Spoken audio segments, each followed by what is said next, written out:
2008 World Champions of Baseball. The Philadelphia Eagles are Super Bowl champions. Eagles fans everywhere, this is for you. Now entering the game for Philly Pressbox Radio, Bill Furman and Jim Chet Chesko.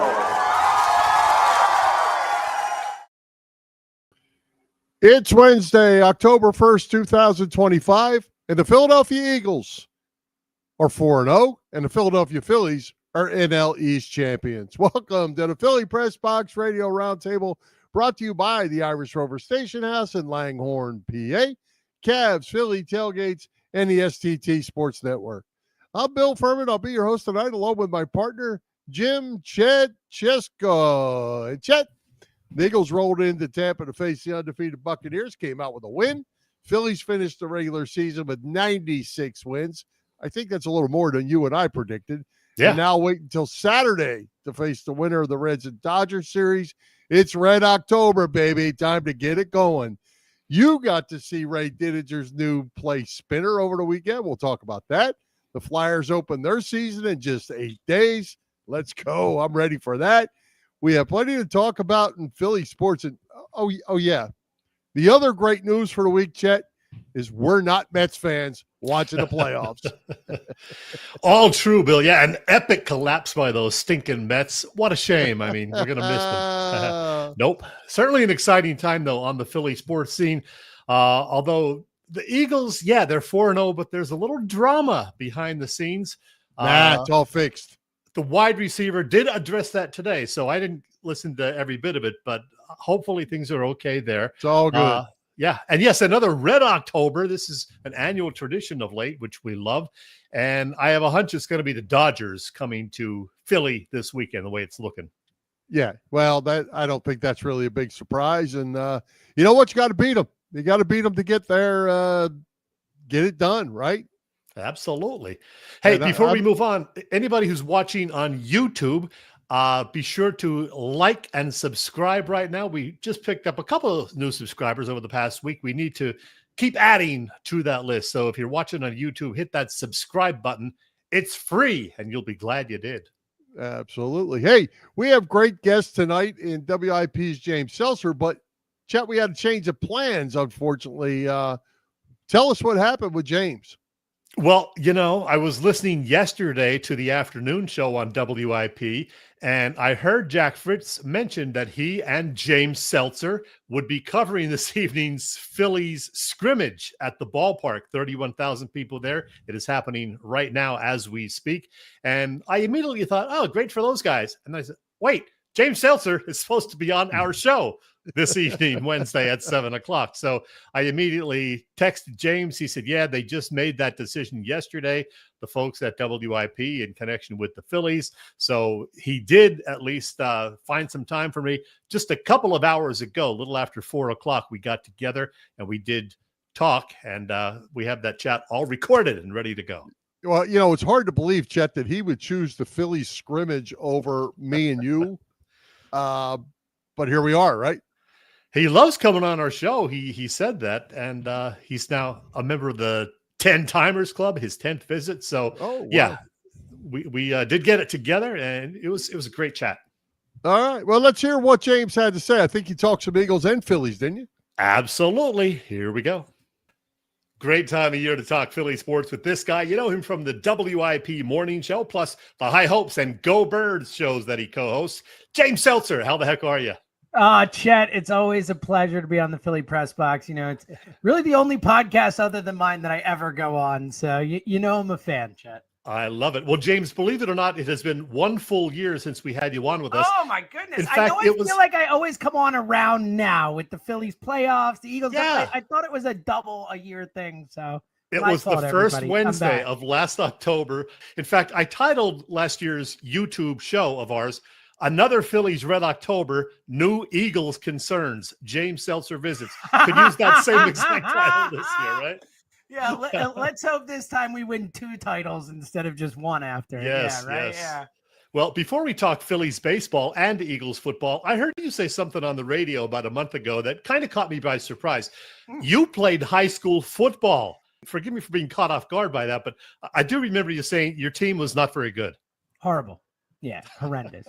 Horrendous. We And won you played what position? 0 games my junior year and 2 my senior year. So yeah, it was not a I was an offensive guard and a defensive tackle. I started as a tight end, and I was heavier in high school, about 50 pounds heavier. So wow. Started as a tight end because I had good hands, but then moved to guard because I could pull, and I like playing D tackle the most. So, but Gotcha. yeah, I was bigger, and also the level of competition was smaller. So both things allowed me to compete. I hear you. Well, your team wasn't very good, and the Eagles' offense hasn't been very good so far this season. No, we were worse, believe it or not. So, they keep winning, but I mean, the first half of the Rams game and the second half of the Bucs game were both dreadful. What has been the key issue in your view? Oh, I mean, I think there's been a few issues. I think if you had to point to one single thing, and, again, the first month of the season, we remember last year to the point when we talked last year and they were heading into the bye, and then the Cleveland game, and everyone wanted Sirianni fired, and then they became the single greatest Eagles team we've ever seen in our lifetime. So, I'm very big on not overreacting the first month of the season. I'm sure I've said that on this show before in the past. Yes. I've thought it for years and years and years and years. I've thought ever since they changed the CBA and the way they changed preseason and preseason practices and the way teams value health and all that, and the way that roster turnover and all these things, I just think it's really hard to take a lot away from the first month of the season outside of injuries and stuff like that. But outside of those type of caveats, I think the biggest problem is from the offensive line. And it's something I never thought I would say, Chet, like on this show, on WIP, on Go Birds, the pod, whatever. But I think it clearly so far. And look, Jalen hasn't been perfect. I think he's played some damn good football in some spots. He's had a couple halves that were as good as he has looked. I understand the wide receivers have not gotten the targets, but I think it all comes back to the offensive line. The offensive line is the thing that's made this team go for so long, and they've really struggled. I mean, they've not been able to get it going in the running game, and part of that is Saquon diminished a bit after all the touches last year. Sure. I don't even think we can know yet because he hasn't gotten the opportunity because the O-line has struggled so much to create these holes. Then in the passing game too, and Saquon struggled there too. Saquon in pass protection has struggled. Landon Dickerson has looked nothing like the player we know him to be, obviously coming off the injury to start the season. Right. Lane Johnson's missed pretty much all of the last 2 games after starting both. There's been a lot of turnover in terms of guys not playing together. So for me, and again, I can't say I'm concerned about it all year because of Jeff Stoutland, because of the talent and all that. But right now, the offensive line to me is the clear biggest issue on offense. My co-host Bill is a big Jalen Hurts guy. I know you are as well. Mm-hmm. An elite quarterback, though, should not be 0 for 8 throwing in a half as Hurts was last Sunday against Tampa. You agree?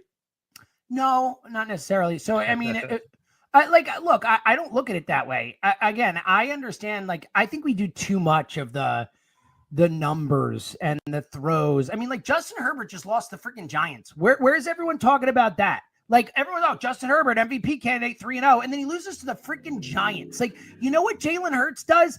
Never loses. He never loses. The guy hasn't lost a game he started and finished in over a calendar year. September 29th last year was the Bucs game. We have gone a full year plus without seeing that guy start and finish a game that he lost. I think he is the elitist of elite. He's a freaking winner.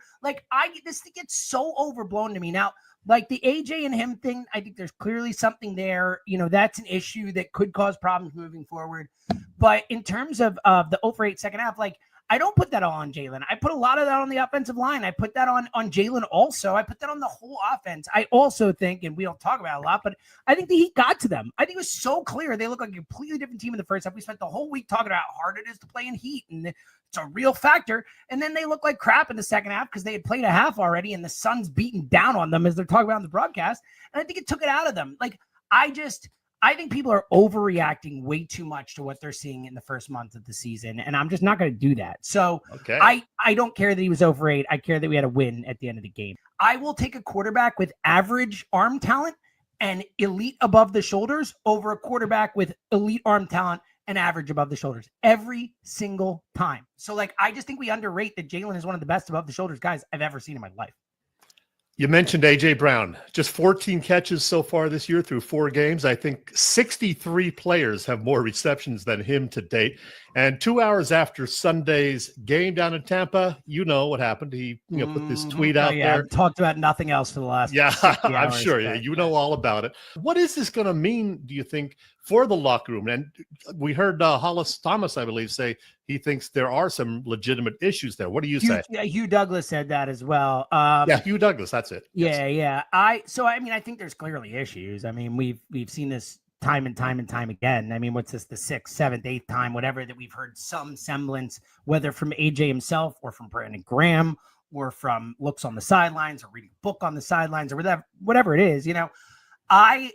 They've moved through these things in the past. They keep happening and they find a way to move forward. And they obviously won the Super Bowl last year and all that. So I don't think this is, it could be something that hurts their season, but I don't expect it to be. Sirianni has done such a good job of, other than 2023 when everything fell apart. And I think there's so many extenuating circumstances with that, the Matt Patricia stuff, how bad the defense was, all that type of stuff.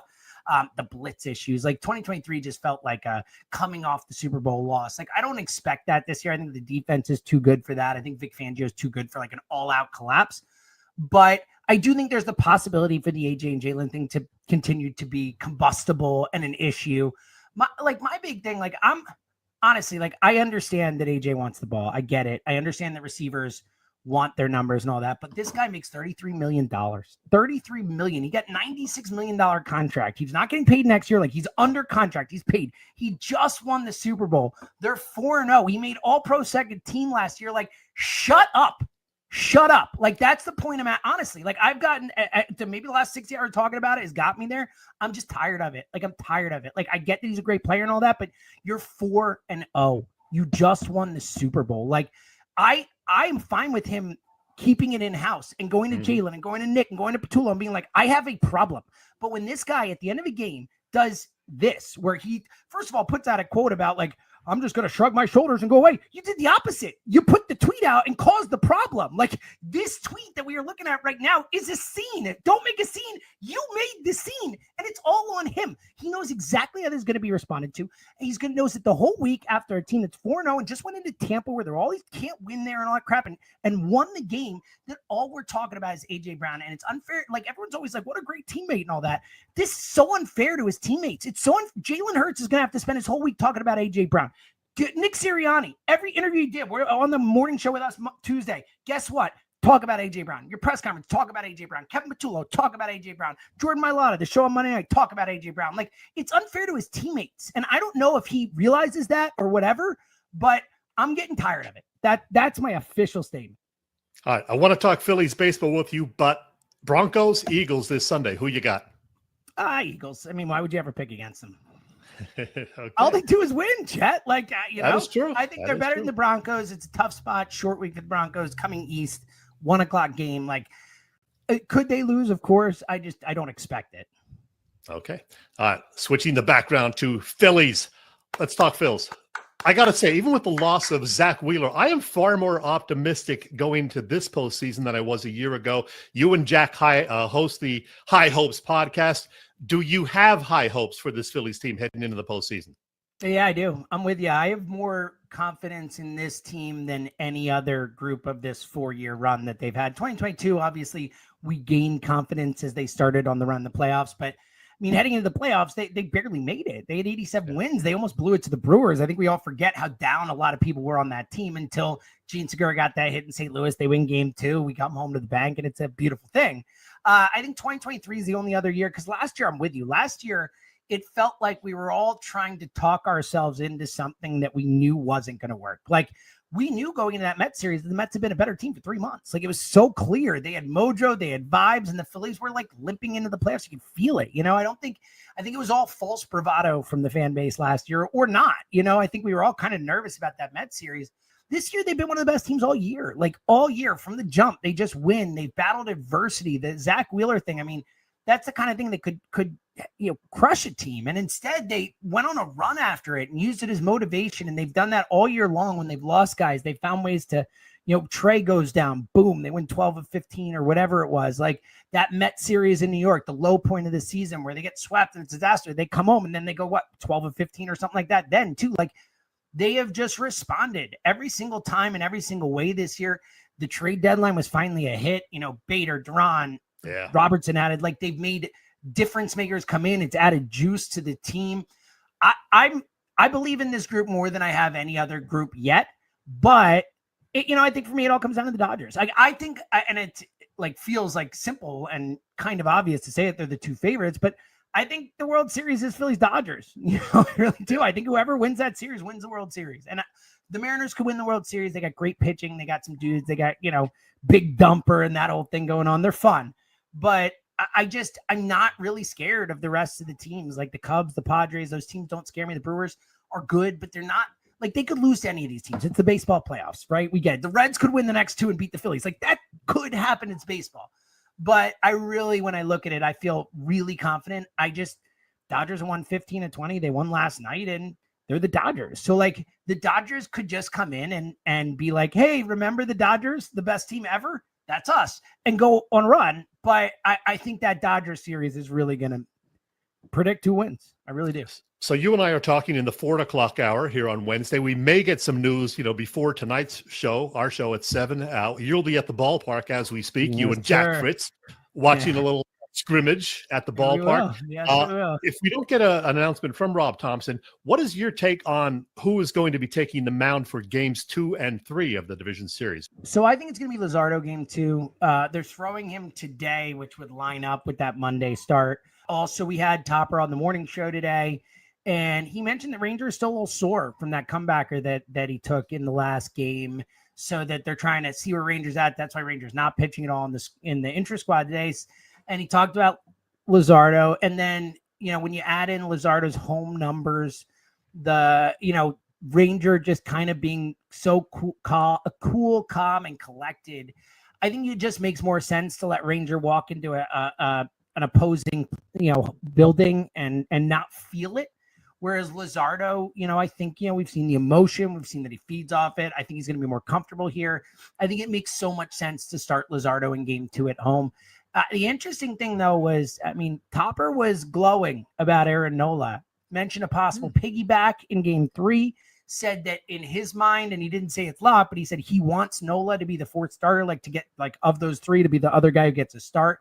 He trusts him. He's seen him in big spots. So I think we're going to get more Aaron Nola than fans are expecting heading into the playoffs as well. What is your trust level with the core bullpen guys heading into the postseason? Pretty good. I think, a month ago after the Dejean trade, the first 3 weeks when Robertson was kicking butt and all that, we're like, I would have said, 100%. I felt awesome. Dejean struggled a little bit. Robertson struggled a little bit since then, but I feel really good about the Robertson, Dejean, Strom, Banks group. Like, I think those guys, I feel, and I would not have thought that I'd be throwing Tanner Banks in there, but I love him. He's been great. Dude, got stones. He's got stones, that guy. You can bring him in any spot. It feels like he's never intimidated, bases loaded, no out. Like, sure, I'll go in and I'll get a double play ball. Like, I really like Banksy. But I think those top 3 guys, Dejean, they need Robertson to be able to last through. And Strom's been awesome. Strom looks like Matt Strom again. The last month or so, he's really turned it back on, has been really good. So I feel really good about those guys. The questions come after that. Now, whether it's a guy like Walker Buehler or someone else helping out of the pen, that could be advantageous. But I think that the question mark guy for me is Kerkering. I don't trust Ryan Kerkering. I know that we're going to see him in a big spot or two because he is that, kind of next guy in the pen, certainly the next righty after those top 2. And, that's where I get nervous. Kerkering has not been great this year. I know that the numbers are okay, but he's let in a lot of inherited runners, and he's really seemed to falter down the stretch yet again. And we've seen him in big spots in the playoffs, and he's yet to really come through. So I'm nervous about Kerkering if he gets into a big spot. But on the whole, I feel solid. And having Dejean at the back obviously makes a difference. Well, the offense hopefully will not fizzle out in the postseason. We got Trey Turner winning the NL batting title. Kyle Schwarber, of course, the home run king and the RBI leader. Bryce Harper is Bryce Harper. Brandon Marsh had a very solid year. Are you confident the offense will come through this year? Who could say yes, Chet? Look, we've been through it, right? So I don't think we can say that, like, I'm confident in Bryce Harper being able to kind of turn it on in October. I'm confident Kyle Schwarber will be Kyle Schwarber. The Turner thing, I don't know. That injury, will he be able to open it up in the base pass? How's his timing? But I was trusting Trey this year.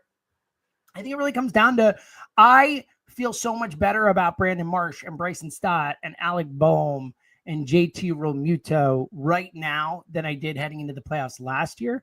We've seen really good runs from them over the second half of the season, and Marsh really since May has been great. But I can't lie and say that when Brandon Marsh steps up in a big spot that I'm not going to feel the last 3 postseasons and the fact that the majority of times that he came in a big spot, he didn't come through. So I trust them more than I did last year. I trust them in general more than I have, but I really do think they can, like, I'm not going in fearing the way I expect the bats to go cold the way I expected to. I think they're better and they've had better approaches and all that this year, but it's just the last couple of years and the memories that I feel like in the moment, it'll be impossible not to feel that and to be like, I totally trust them, but more than in the past. I can't wait, James. I can't wait. Hey, I'm putting 2 minutes on the clock. We're going to have some fun. James, in the movie and TV world, sequels and reboots are all the rage these days. So we're going to do something like that here. It was 4+ years ago, July of 2021, that we got you to play a little game called Seltzer Skelter. And it was so much fun that we never did it again. Until now. Pop culture trivia we're going to do. We Love did that it. once before also. I remember that. Trivia. Yeah. 10 questions. You need to answer 7 of 10 correctly to get a passing grade. I have faith in you, James. So let's do it. Here we go. Okay. All right. I'm ready. 2 minutes on the clock. Okay. Number 1. What 2009 to 2015 NBC sitcom was set in the fictional town of Pawnee, Indiana? Parks and Recreation. Very Classic. good. Number 2. In what city was the American version of The Office set? Scranton, Pennsylvania. Of course. Number 3. What female singer had the huge hit Espresso in the summer of 2024 and then the hit Man-Child this summer? Shout out to Philadelphia's owner, Bryn Mawr's own. That'd be Sabrina Carpenter. Wow, 3 for 3. Number 4. My daughter for wait. This is a layup. Number 4. Who directed Titanic and the Avatar films? Big Jim, James Cameron. Number 5. Not the only Big Jim on this pod. We got a couple more. That's all right.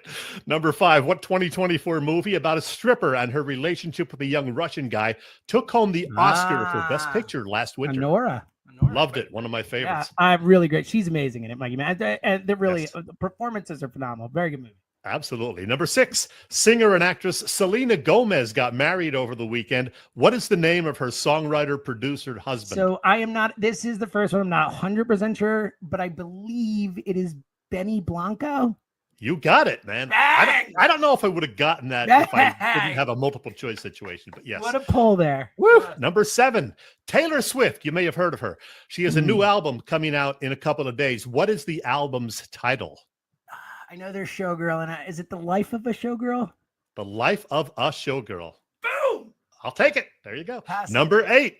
The highest grossing movie across North America this year is an April release based on a popular video game that came out in 2011.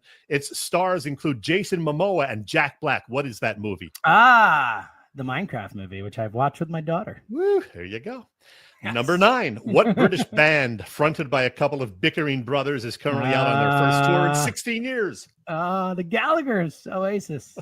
9 for 9. Finally, Bill didn't watch, but the Emmy Awards were handed out last month, and a series co-created and starring Seth Rogen, the big winner, including Best Comedy Series, 13 statues in total. What was it? Everyone should watch The Studio. It is one of the funniest, best shows on television in the last decade. Like, The Studio is perfect. Watch it. It's like, I think 8 or 10 episodes. They're short, 30 or less, 35 at most.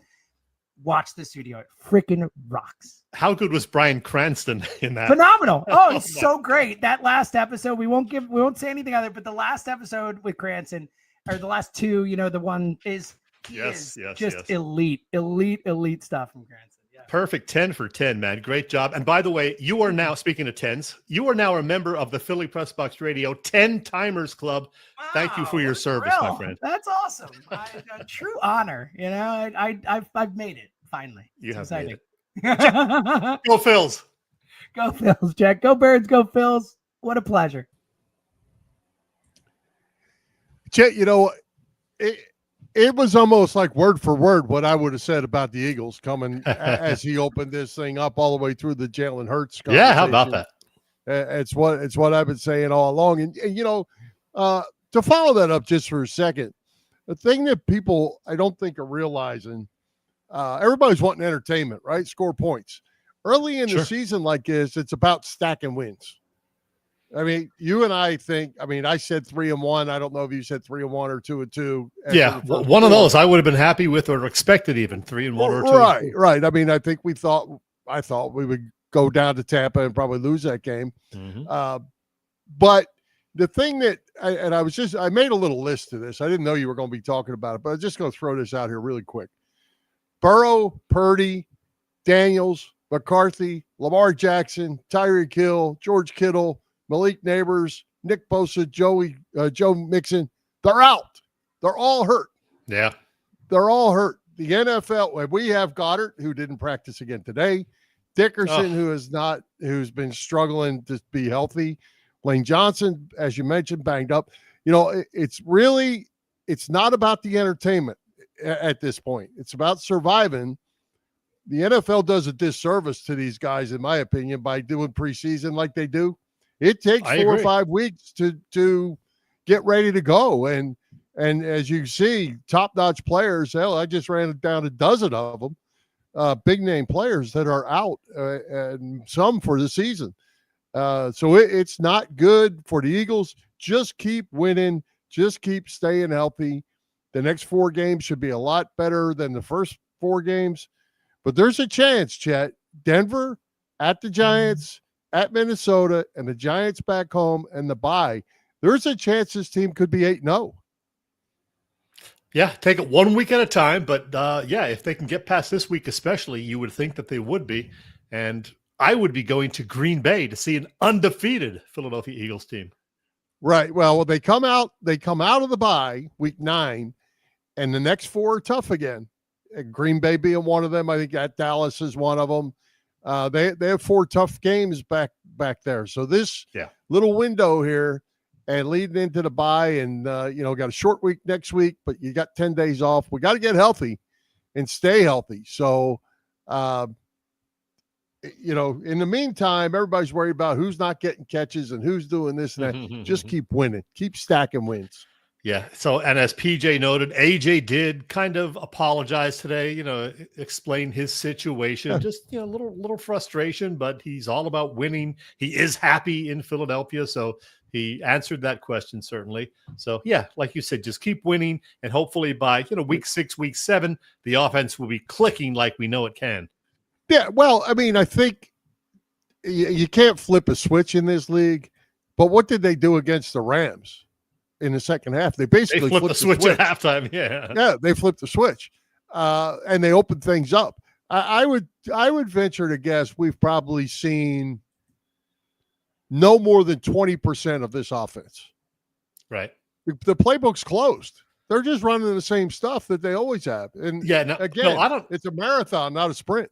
I don't know how you feel, but I am a little concerned about Saquon Barkley. He's certainly not looking like the same guy we saw last year. And some of that is what happens to running backs who have that many touches in one season. They frequently have a not so great following season. And I think there's some truth to that.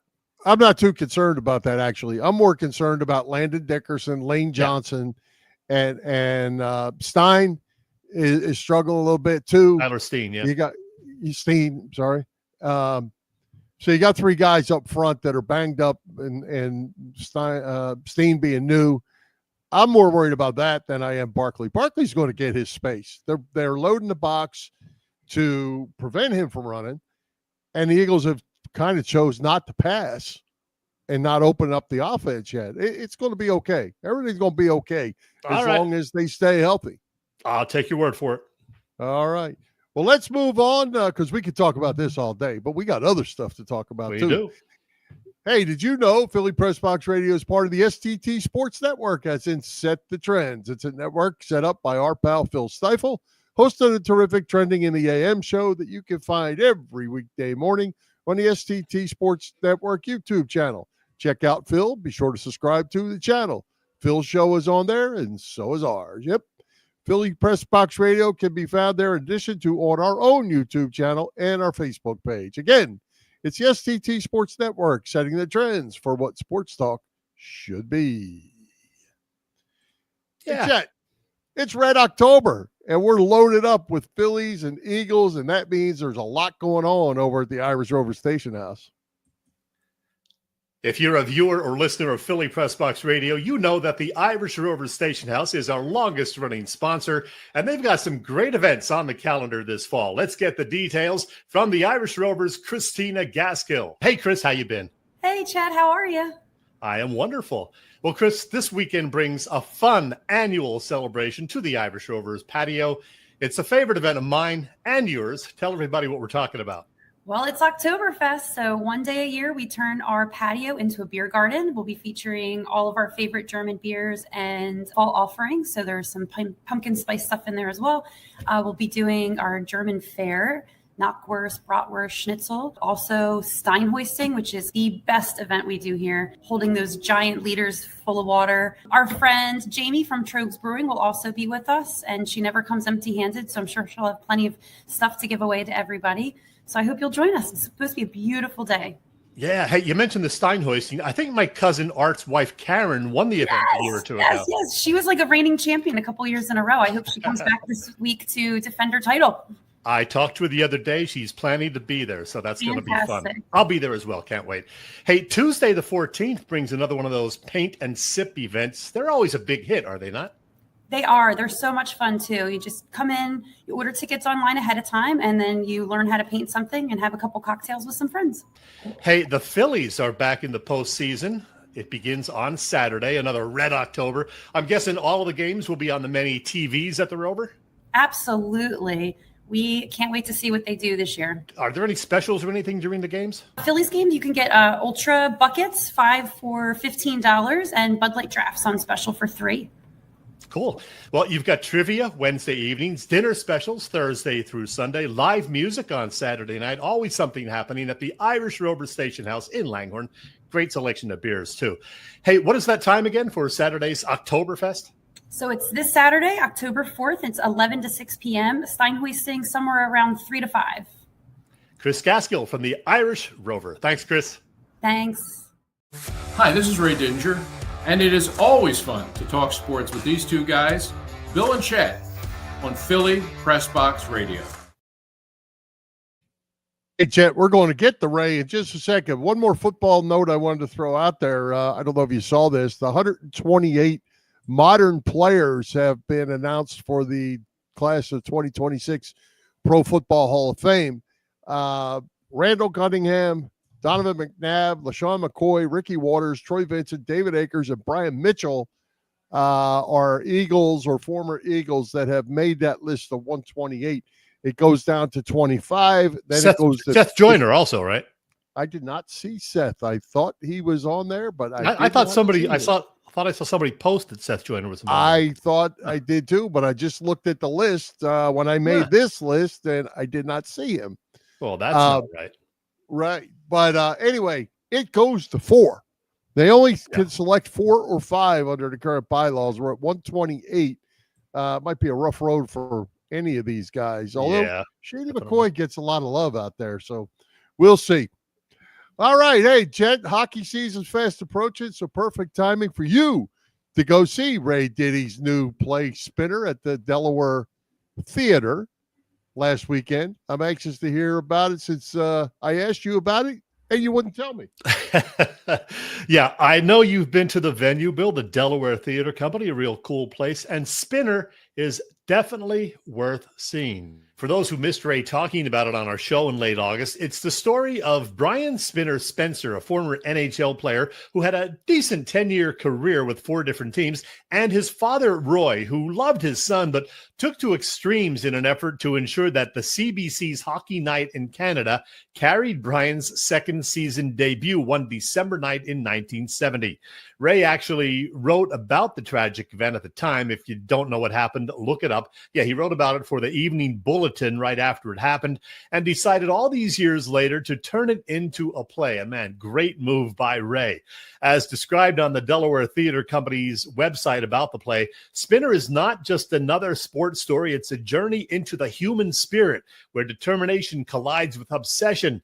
And the dreams we chase can either lift us to greatness or tear everything we love apart. Yeah, it's a powerful tale of sacrifice, family, and the lengths we'll go to make our dreams a reality, even when the cost is too high. All right, the cast is terrific. Some of the finest actors in the region, as Ray told us. Glenn Macnow has a videotaped cameo. If I had one complaint, it's maybe that it was too short, something I never say about movies these days. The actual play, directed smartly by Matt Silva, clocks in at only about an hour and a quarter, though every performance is followed by a Q&A with Ray and a wonderful guest or two. The night I saw it, the guests were Jimmy and Joe Watson, who played against Brian Spencer throughout the 1970s, including in the 1975 Stanley Cup Finals. It was an interesting discussion with the Watson brothers, giving their memories of Spinner Spencer and more. And now you have just a few more opportunities to see Spinner at Wilmington's Delaware Theater Company, and you should. It runs through this Sunday, October 5th. Very good. So, hey, since we're talking about hockey, Chet, the Flyers 8 days away. They open up on a Thursday night in Florida against the defending Stanley Cup champion Panthers. They actually played the Panthers twice in the first 3 games. I'm not sure that's a good thing. Hard to believe it is hockey season already, or it will be in 8 days. Tough way to open the season, though, playing the defending champs a couple of times in the first week.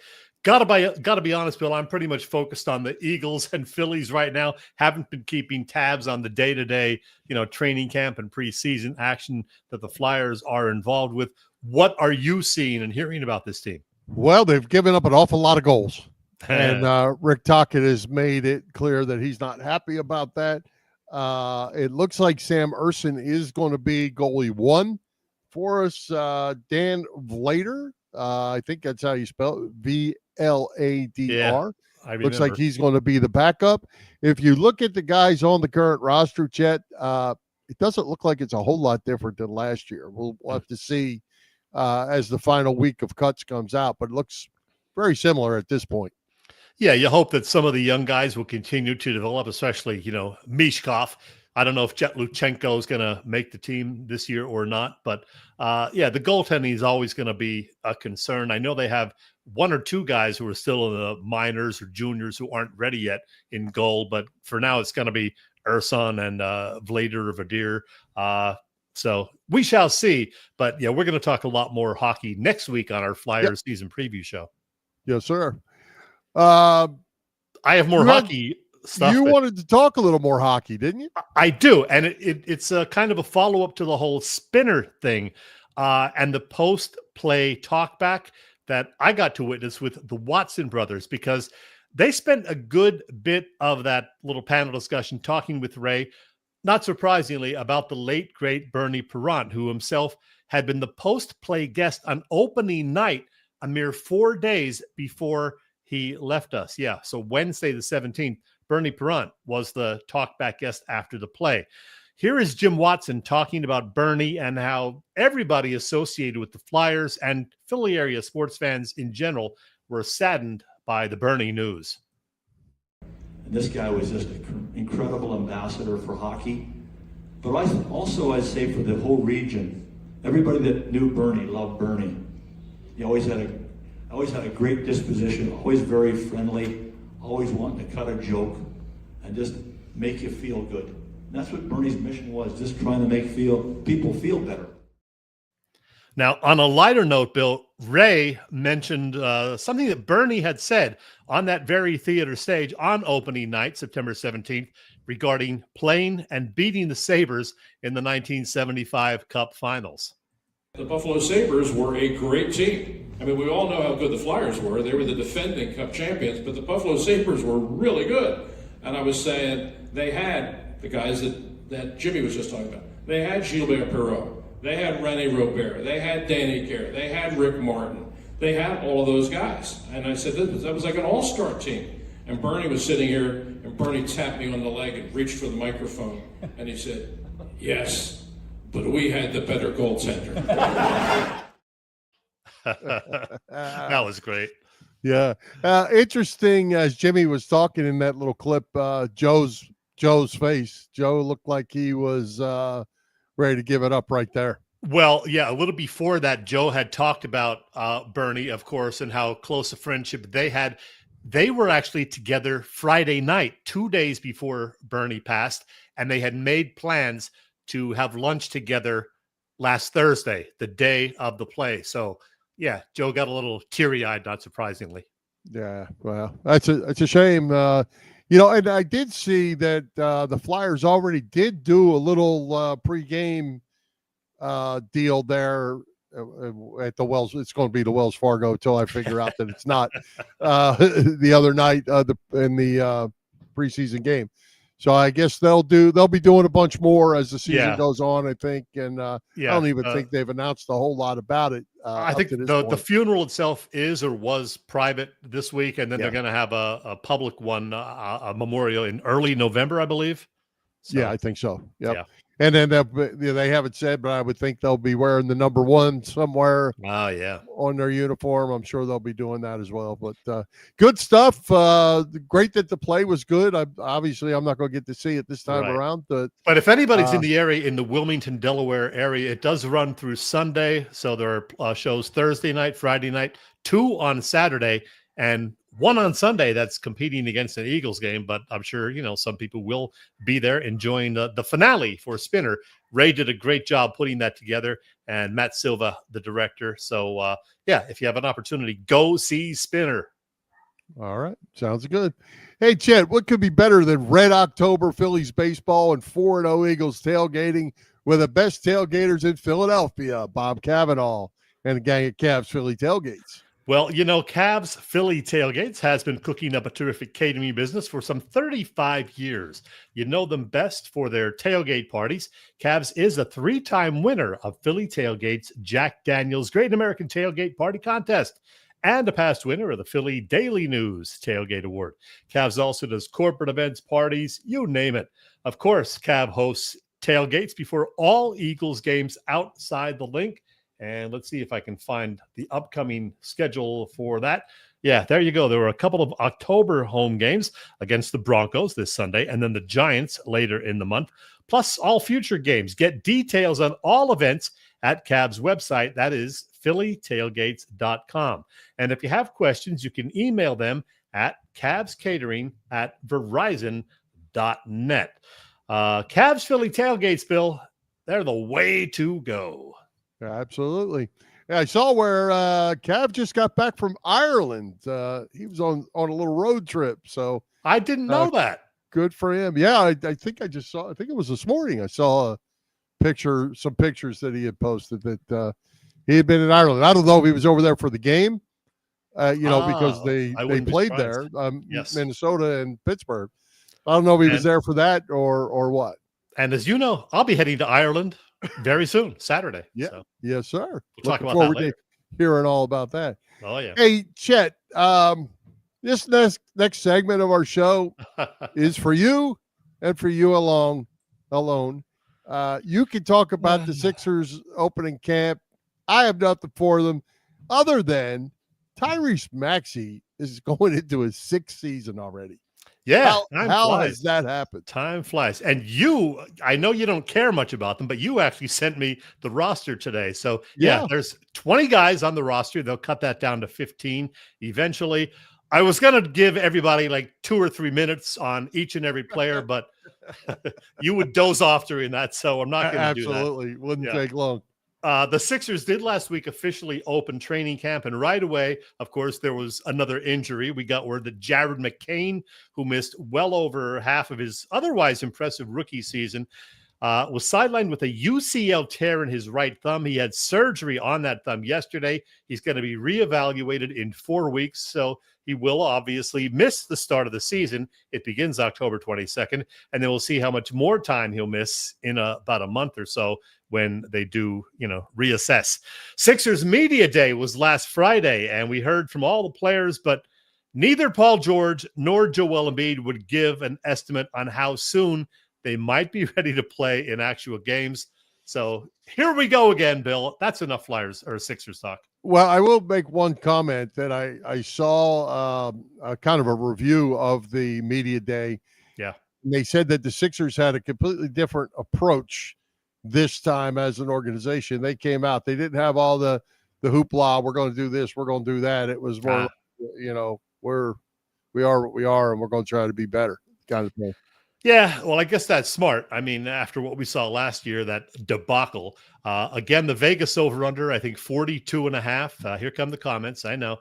And yes, I did, in fact, as I mentioned about a month or two ago, I bet under 42.5. I never, ever bet against my team in an effort, to win money. But I figured, hey, either I'm going to win a little money or they're going to surprise me and compete for a playoff spot. So either way, I can't lose. Well, we'll make final predictions as the season comes. I'll try to figure out enough about that without having any interest. But 42 is 42 and 40 if I could figure that out. So that would be a borderline playoff team. So, we'll see. But Bill, let's tell everybody right now, on October 22nd, 3 weeks from tonight, we are going to have our Sixers season preview show. And to quote Tom McGinnis, get excited. There you go. There you go. Hey, speaking of excited, we had a great guest in Mr. Excitement, James Seltzer, tonight, who's coming to Philly Pressbox Radio next week, and we're going to talk Flyers. We are indeed, Bill. Let's see. Next week. I have it on here somewhere, Bill. I can tell you who it is. It's a guy that has covered the Flyers for some 3 decades. He's also got a new book that actually comes out next Tuesday, so the timing is perfect on that front. We're talking about our old pal, Sam Carchidi. Yeah, his book, based on also the TV series that he's working on, is called Bullies. Comes out on Tuesday. He'll be joining us live on Wednesday. And Bill, I will hopefully be on with both you and Sam from a place far, far away, nearly 3,200 miles away to be precise, Cork, Ireland, where it will be midnight next Wednesday when it's 7 o'clock here. So, for you and Sam, I'm going to do my best to be there and be live. All right. Well, I have a quick question because we have about 30 extra seconds right at the moment. Where is Cork, Ireland in relation to, why are we going there? Well, my wife and I went to the UK in 2017, I believe, had a great time, but it was split up among London, Edinburgh, Scotland, and Dublin. And we really liked all 3 of them, but we decided we would go back for a full vacation to Ireland. So this particular vacation, we depart Saturday night. We'll start in Dublin, where I hope to find a bar carrying the Eagles game Sunday at 6 p.m. Dublin time. Supposedly that is a thing. They do have, sports bars that will carry American football. From Dublin, we go to Cork, which is somewhere, I guess, relatively close to Dublin on Tuesday. And then on Thursday, we go to Galway. I don't know my geography, but they're all, relatively close. And I believe we go from place to place by bus, part of a tour group. So usually it's like 20, 25 people max. So it's a good tour group. We've used them 2 or 3 times before. So I don't know where Cork is beyond that, but I'll be there. Well, I will try to do you a favor. Okay. There was a picture that I saw, and I don't remember because it wasn't important to me till right now. There was a picture that was posted on social media of the Vikings and Steelers fans all together outside of a sports bar in Dublin, getting a group picture of the 2 teams' fans at the sports bar. I will try to find that for you and get you the name of that pub. Okay, cool. Yeah, I did look on the internet, and it did mention that there were several bars in Dublin that carried American football games. So I will find one. I will find it for you too. All right. Hey, it's time for us to make our weekly picks, and it was not a great week for me. I know that. How did Boop, Bob Patron Jr., and you do in week 4? It was not a good week for anybody, but a rough week. By the way, the Packers, Cowboys crazy game that ended in 40-40 overtime tie. For our purposes, we will consider that a loss for everybody. So, yeah. Let's see. For the week, here's what happened. I don't want no sneaking loss because of the Cowboys. Boop went 2-3. I made a typo, Beryl. I'm sorry. You were actually 2-3, not 2-4. I was 1-4. For the season, Boop is alone in first place now at 14-6. You and I are tied for second, just one game back at 13-7. So there you go. We got off to a great start, but had a rough week 4. I did not realize that you had such a bad week. I knew I had a bad week. I didn't know that you did. Well, yeah, I picked one game different from you guys, whatever it was, and I lost it. Now, the good news for me is I'm in some other pick'em leagues, and I changed my Washington pick to Atlanta, so I got that one right. But we have a rule here amongst us that we can't change our picks after Wednesday. So, yeah, I took the loss there. All right. So just to clarify for anyone how we make our picks, we pick 5 games. We pick just the winner, no point spreads, always the NFC East games, always the Sunday night football game, and then we throw in an additional game as needed to get to the 5. This week, we didn't need to throw in an extra game as we get ready to make our picks for this week.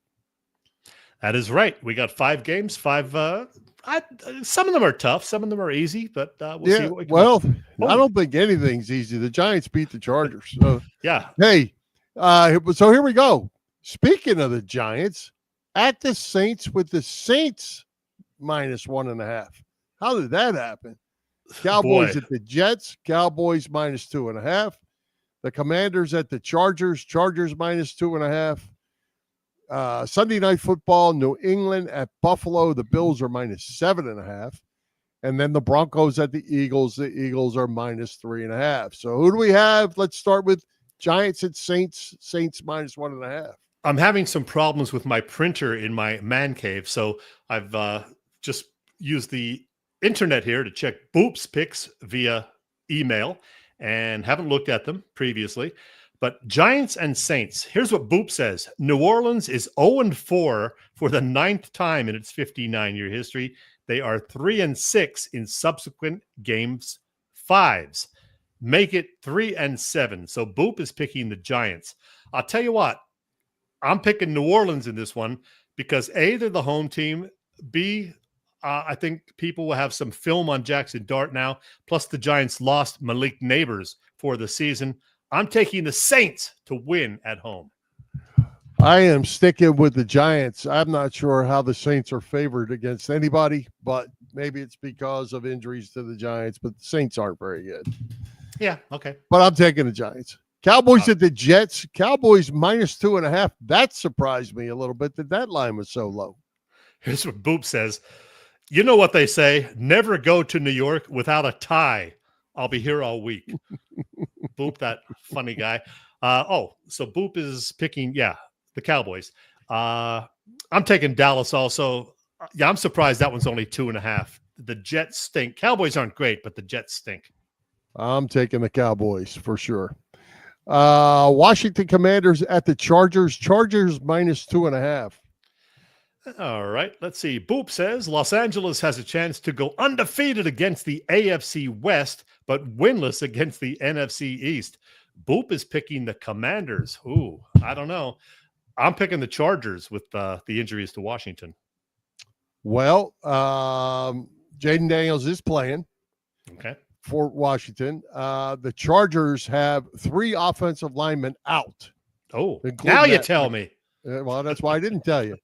If you'd have listened to the list I put out, though, you'd have probably got it. Joe Alt is out, Becton is out, and another one is out. They're out 3 linemen. I switched my pick from Chargers to Washington. I'm taking Washington. Okay, I will not switch mine. I will stick with that was Chargers. Only because of the injuries that when I made that list during your interview, I saw all them guys out. Gotcha. All right, New England at Buffalo Sunday night. Bills -7.5. That on paper looks like a no-brainer.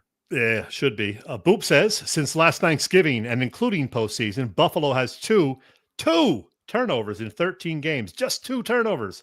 Hard to do. His pick is the Bills. My pick is the Bills. I'm going to guess your pick is the Bills. The Bills. All right, Broncos at Eagles. Eagles -3.5. Is this a letdown game? This is a trap game? I came very, very close to picking Denver. Let's see what Boop says. Uh-oh, my phone just crapped out. Here we go.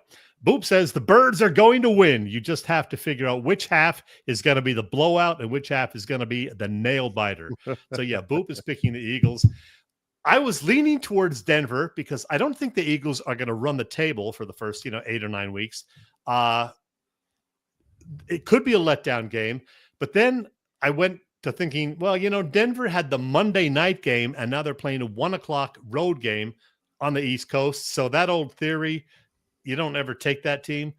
That's what swayed me to picking the Eagles again. I'm taking the Eagles, and it was never a question in my mind this week. Denver's not a bad club now.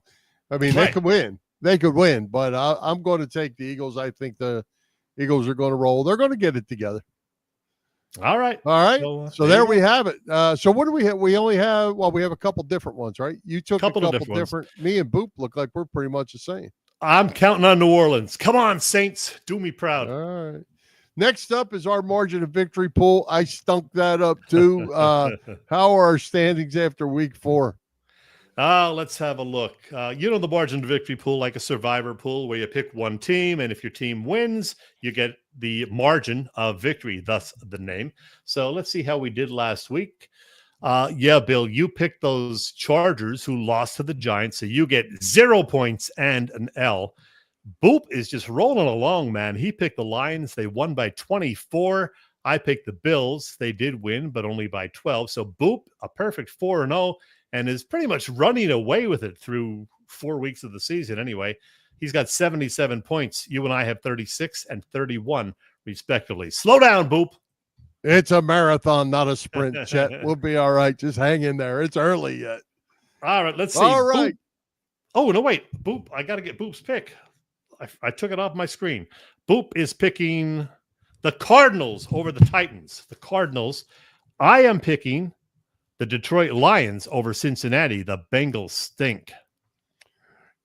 Yeah, but they aren't awful on defense necessarily.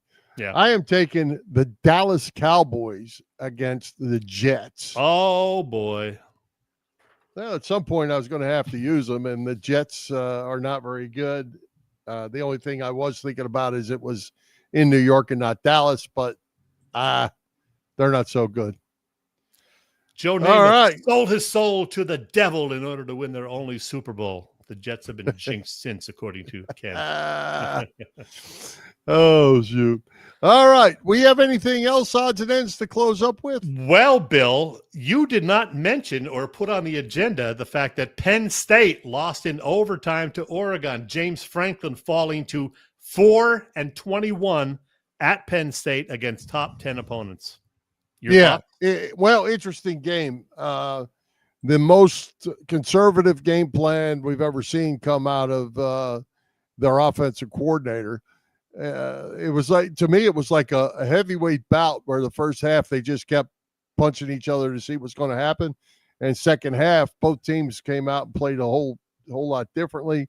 But you can't wait until you're down 14 points to turn on the gas, and they just didn't have enough at the end. And Franklin and Aller are going to take the hits. That's normal, but the defense ran out of gas. I thought the defense played pretty well. Offensive line got their heinies kicked. Leave it that way. As you know, I was at a concert yet again on Saturday night seeing David Wasikkinen's In the Pocket Project, but I did get to listen to the last 6 minutes of regulation and then all of the overtime on the way home. I watched the highlights the other day, and you had issues with that one replay showing the Oregon guy down by a blade of grass. And I looked, and I think they got the call right, Bill. In fact, there's a close-up picture. His knee was definitely on the ground while he still had possession. Actually, that picture there is a better picture than what I saw on TV. Yeah. As far as him being down. So because they did get it right.